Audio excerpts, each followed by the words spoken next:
Okay, rule number 7. If you've called earlier, turn the bottom of your range into a bluff on the river. If you've got the chance to bet, like probably not like donk leading.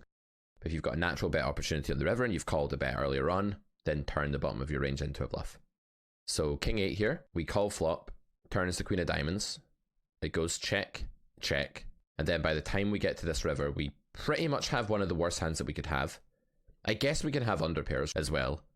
And maybe we can have ace high. So no, this probably isn't the bottom of our range, right? Maybe this is even a check in theory because it's got enough showdown value. And maybe in game I underestimated the showdown value of this hand a bit. But here's the thing, in practice, people are not checking back the turn with a flush, but they are meant to sometimes in theory. That's wild, right? But they are.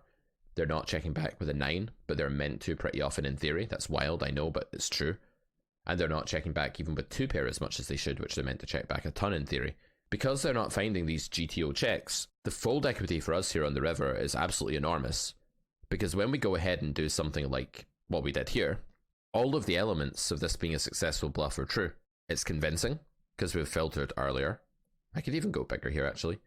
Yeah, I quite like a bigger bet here, in fact. Although this is fine, I do have just a ton of 9x. I do raise a lot of my flushes on flop here against that sizing, so maybe this is actually quite coherent. But anyway, it's definitely convincing, because I've called earlier. It's 4 to a straight. It's also scary looking because people just don't like bluff catching on really messy, horrible board textures generally. And yeah, it's a spot where villain is super capped and just has a weak absolute hand strength hand like king queen or something really, really often. So I think this is a no-brainer bluff because even if we are showing down for some of the pot here, betting is probably better. So the goal in poker is not to do something that's plus EV, and that's why we don't simply stop at saying I've got showdown value therefore I check. We compare betting to checking. And if we're overshooting the mark considerably here with respect to how much fold equity we need compared to what we're getting, then we should definitely be bluffing if we're getting way more fold equity than we need to break even. Because even if checking is winning a bet, it won't be winning as much as that bluff.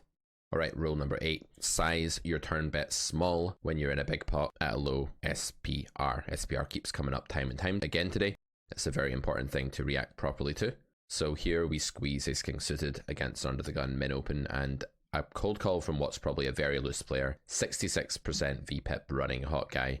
This is a board that if I thought these ranges were tighter, like if I thought this guy didn't have all the combos of 9, 7 of spades, then c-betting here is a bit more dicey and you could probably revert to some kind of high check frequency strategy. But I think this is always a hand that's going to be fine to bet. And it's got some pretty good implied odds, redraw, double barrel potential, triple potential. There's some things that can go right here. So this player, the regular looking lower VPIP guy, decides to fold. Looks like his avatar is like a sticker album picture from like a 1994 football sticker book.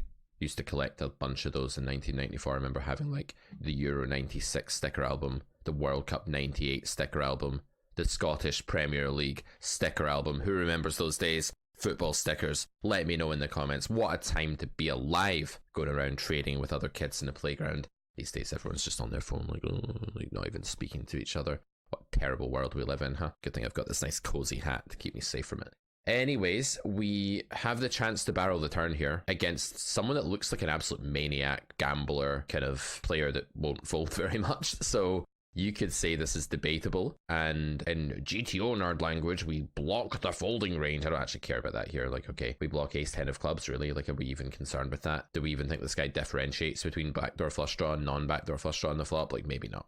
Betting small here is the sizing, right? Because you get a lot of bang for your buck here. This small sizing lifts a lot of weight because you're basically saying to villain, I have bet a second time. You have to decide whether to continue again. And you are quote unquote applying pressure here. And that's a horrible term just to use on its own without any theoretical understanding. But what applying pressure kind of means, if used correctly, I think, is that the bet implies more stuff than the actual size of the bet in the pot odds. So with this turn bet here, villain has to think about the fact that, well, the river is going to be jammed pretty frequently. My range is obviously really strong here. I have a load of overpair and ace queen and stuff like that. This guy doesn't give a shit. He's just like, I'm all in. What are you going to do?